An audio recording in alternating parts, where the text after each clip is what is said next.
On today's Two on Your Side Town Hall, shopping for a used car right now is about as fun as a trip to the DMV, although Michael says that's fun. Still, we're going to chat with an expert about the shortage and how much more expensive it's making things here in Buffalo. Plus, is there really a nationwide shortage of lifeguards? And if so, what's behind that? The Verify team is on that case. And new restaurants are hitting a serious speed bump on top of all the other challenges of starting a business these days. We're going to look at what's to blame and the very real and costly impact. Hey everybody, we're glad you're here. Alongside Kate Welshofer, I'm Michael Wooten, and we want to start with yet another way the pandemic is impacting the finances for a lot of families.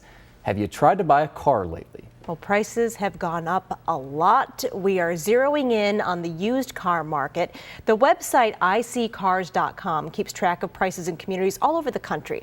And here in the Buffalo area, used cars in April were almost 16% more expensive compared to a year ago. So that translates into an extra $3,700 per car on average. And a couple of really popular pickup trucks are among those models that are seeing the biggest increases. You can see the numbers. Used Ram 1500 trucks are $8,000 more than this time last year. Think of that. The Chevy Silverado 1500 has increased about the same, both of them up just under 30%. Many used SUV models are also a lot more expensive. Now here locally, there is only one used car that has gotten cheaper than it was at this time last year, and that would be the Tesla Model S. That is the pretty expensive high-end sedan.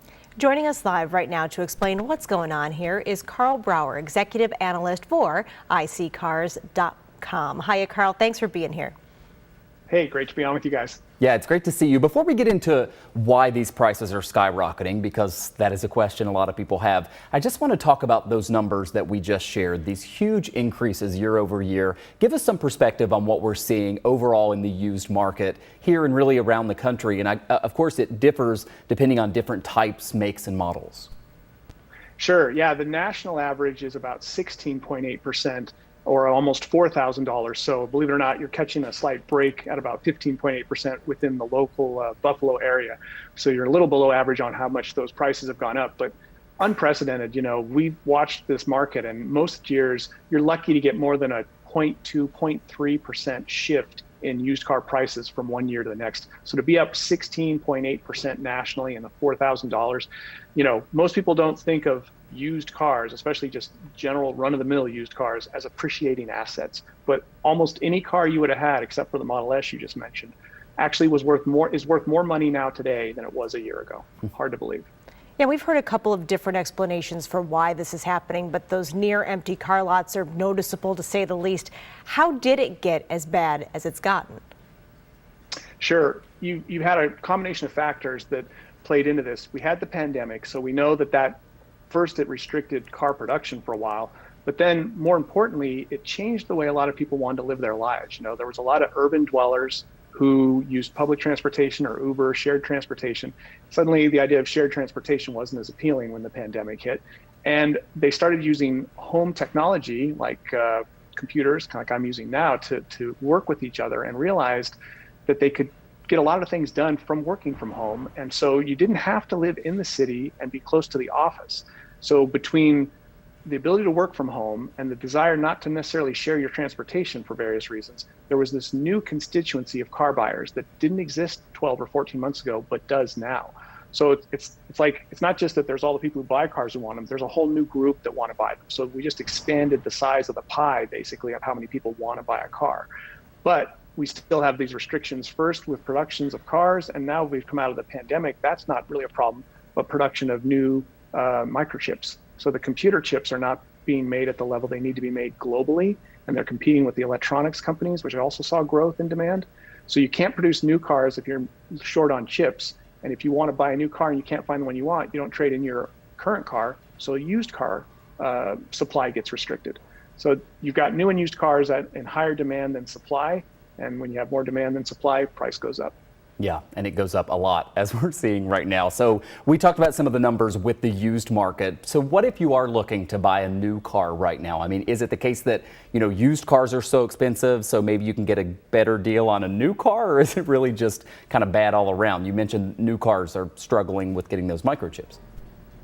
Yeah, I mean, my first advice to people would be that if you don't need to buy a car right now and can wait, it might be better to wait. If you do need to buy a car and you can maybe expand your options in terms of which models you'd consider, or more importantly, maybe geographic location. Most people probably don't go more than 20, 30 miles from their home to get a car. But if you're willing to go 100 miles across the state line, you get more options and more choices. That's where you're going to expand your chances of finding the car you want and maybe getting a better price if the local ones are more expensive. And then there are cars out there that actually make sense as used cars to just buy the new version, because the new version is hardly more expensive than the used one because of this used car price elevation. We have an article recently we did on icars.com that literally explains just go ahead and buy these cars new if you're thinking of buying a used one, because the price difference isn't worth worrying about a used one. Just get a new one. Wow. Carl, this is probably $1 million question, but is there any indication right now when it might get better and people might see some relief at the car lot? The sense right now across the industry is that this will settle in and we'll get back to kind of a balanced level of demand and supply and production capability probably around the first of next year. But we're good. We're in for another 6+ months, I'd say, before we're going to see prices start to relax a little bit, and there won't be this kind of crazy atmosphere of cars selling so quickly on the lot and prices being so high.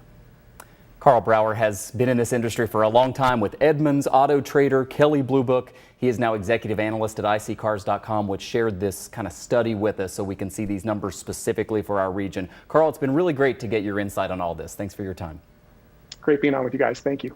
Certainly great to have the perspective. And, you know, cars are one of the many shortages that we're dealing with these days. And our Verified team recently got asked about another potential pandemic-related issue, having enough lifeguards this summer. Yeah, that's the word online. Of course, people are wondering, is that really happening? Is there really this nationwide shortage?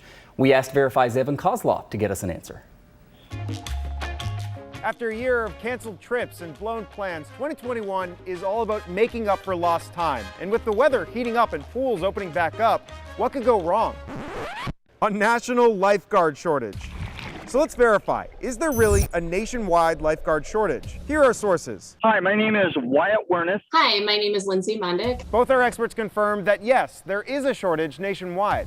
A lack of interest, the pandemic, the halt to the foreign exchange, people aging out, all these are the perfect storm. Our two experts say that many areas rely on foreign exchange students here with J-1 visas. Just look at State Department numbers from the last 5 years. You'll see that they dropped by about 83% in 2020. That's because President Trump suspended new J-1 visa applications at the start of the pandemic. It just expired in April. Typically, we have a lot of overseas staff that come to patrol our beaches and our water parks in the summer. And because of the pandemic, those staff are not available to come over on their visas. So we can verify that nationally, as a whole, yes, there's a lifeguard shortage. But whether or not your local pool is going to be affected depends on where you live. Glad summer's finally here. This is Evan Kozloff with your Verify.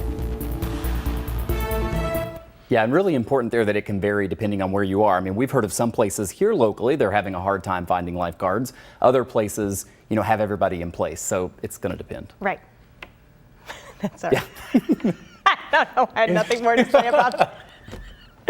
I was distracted by Evan Kozloff's kneecaps. Yeah, that was nice. I mean, you hey, know. if you have something you'd like us to verify, there are lots of ways to reach out. The easiest way is to text us, please, 716-849-2220.